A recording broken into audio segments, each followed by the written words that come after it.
the interpretation of what happened with Paul Bennewitz that is still an open question, in my opinion. Oh, really? Well, to the extent that why was Air Force Office of Special Investigations or CIA possibly or any of these other groups going after Paul Bennewitz to screw with his head? Mm-hmm. They were. Like a great book on this was done by Greg Bishop called Project Beta. Project Beta? Yeah, it's a very fine book. I don't fully agree with every conclusion that Greg has, but he did a really excellent job, and he deserves kudos for that. But the basic question is so Paul, for people who don't know this, Paul Bennewitz was a kind of a small U.S. defense contractor in the 1970s. He lived right near Kirtland Air Force Base in New Mexico, and he's able to see, he's by the Manzano weapon storage area there, I think. I'm trying to remember this now. Anyway, so he's watching things going on over there, like bizarre aerial activity. Right. And he's got sophisticated tracking information equipment and things like this to look at it. And he's convinced that there are flying saucers or something like that happening. And he's a good patriotic American. He literally wrote to President Reagan after 1981 about this. Wow. Like saying, you've got to get on top of it. And so he was becoming a hassle and a potential security risk for the people over at Kirtland, whatever they were doing. So Greg argued, and I cannot remember what the Magic Man documentary actually argued here. I think the claim was that essentially, like 30,000-foot view, is that he was a conduit of disinformation into the UFO community to poison the well of the UFO community because they knew there were Soviet spies there. Yeah, that's potential. Okay. That's what I took from it. There's definitely espionage, and there's definitely the attempt to muddy the waters of the UFO community. But the question is, what was Paul Bennewitz actually observing? So was he observing advanced U.S. defense systems that were then being tested, or was he seeing something more than that? And I tend to think that maybe a little bit of both. I don't think it was all just that they were only protecting their own tech. I guess that's my own position. I think Bennewitz was seeing things that were not all ours. And I only say that because first of all, there were a number of other people who are associated with this who firmly believed he was seeing more than that.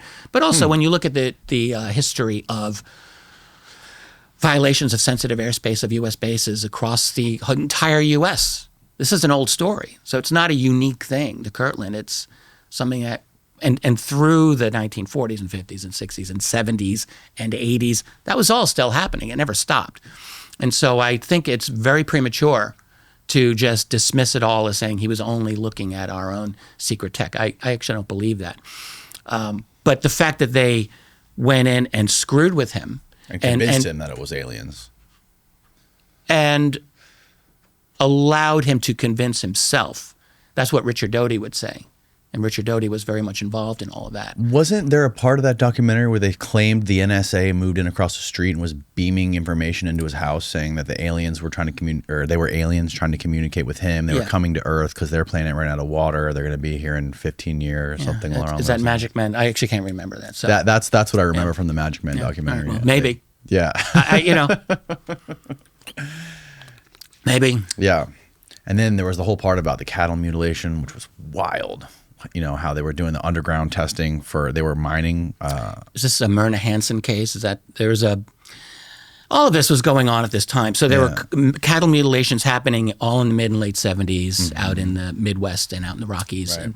And Bennewitz got like really, really, really deep into this, that is for sure. And he hooked up with University of Wyoming, Leo Sprinkle, who used to do hypnotic regressions of people. And there was a woman, her name was Myrna Hansen.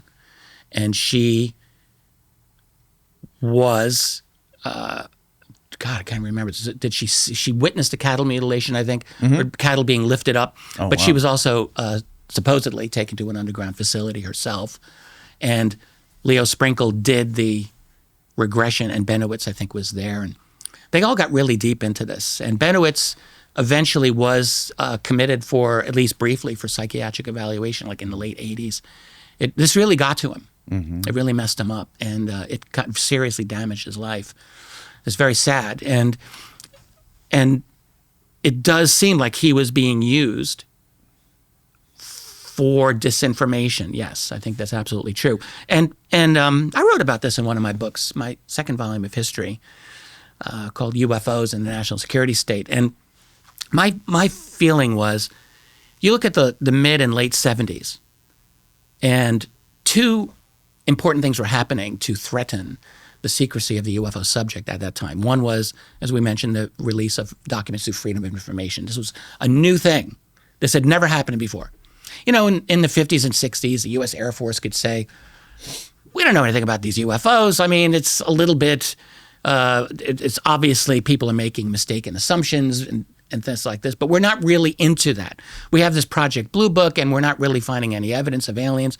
And they could get away with that until in the late 70s, researchers were petitioning the government for documents pertaining to UFOs, and holy cow, they got a lot of them proving that the Air Force was lying. They were lying through their teeth for years. And so that was one thing. So the Freedom of Information Act was a threat to the secrecy. And if you're on the other side of that, trying to guard the secrets, you have to be thinking, what is our exposure here? What do we have to worry about? Is if they shake the tree enough, is something going to fall out of that tree that's really compromising? Right. Like what came out was compromising enough, but anything worse. So that's one problem. The other problem was, this was when UFO crash retrievals were starting to become a thing in researchers. It was all in the late 70s. This all happened at once. Prong number one was FOIA. Prong number two was crash retrievals. And so we have people like Stanton Friedman researching Roswell for the first time, things like this. But there were other crash retrievals that people were looking into or revisiting. There was a researcher no longer around called Leonard Stringfield, who back in the 70s and 80s was actively cultivating ex-Air Force and ex-military people, getting all kinds of stories about crash retrievals. It was kind of a first. No one was a magnet the way Stringfield was at that time. Mm-hmm. And so he started to publish his research bit by bit, in these tiny little UFO journals that no one was reading, but they were coming out.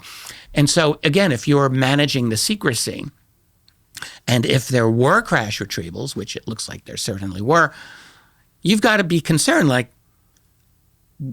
how long can this go before someone actually uncovers something that's truly compromising that we do not want out? And so the theory, and I think this is probably true, is you muddy the waters and you put out information that would sow the seed of doubt into documents. And this is one argument about the MJ-12 documents that came out in the mid-1980s. And it's possible that that's the case. And then the campaign against Paul Bennewitz that we were just talking about could be part of that as well. This is kind of the Empire Strikes Back. You've got all of this, all of these threats to the empire of secrecy, and the late 70s, early 80s, they make the decision in the early 80s, let's do something about that. And which is the case, to this day, new documents may come out and you've already got people saying, is this real? Exactly. Is this lies? Is this disinfo? It's amazing to watch. It's very effective. It's really effective. I mean, so if they were going to that extent with Richard Dolan and Paul Bennewitz it was the 80s that was happening. Yeah. If they were doing that in the 80s, imagine what they have the ability to do now with the internet. It's highly sophisticated, obviously, and very likely they've got smarter people than we do, and they're probably many, many steps ahead. I think it's very tough to deal with them. Not impossible, but yeah, I mean, we're going beyond UFOs here or UAP. This is in a whole array of things, I have no doubt. But the UFO subject, which is the one that I'm most interested in, I think definitely, we're in an era now since 2017, New York Times and Politico, they do their articles at that time, and it kind of breaks open the space a little bit where people can talk about this a bit more without necessarily their careers being destroyed through ridicule. So that's good. But to think then that the national security crowd is just going to walk away from the table and say, oh, yeah, here you go. Here's all of our secrets. Yeah, sorry about that. We were wrong. Mm-hmm. No, that's not going to happen. There's far too many reasons to maintain this and to fight every step of the way. So what I believe is happening in terms of all of this, this has been an argument for almost a decade now with a lot of people. It's are we dealing with a covert op by the government to have a controlled and false release of UFO information to serve their needs, or what I believe is we're looking at a factional struggle within that community where there are actually people who do believe in getting this information out to whatever extent they believe they want it out. I'm not sure if they even want it out fully themselves, but to some extent. But there's still the secrecy group, if we can call them that, that is absolutely not resolved to that at all, not reconciled to that, and they will fight every step of the way.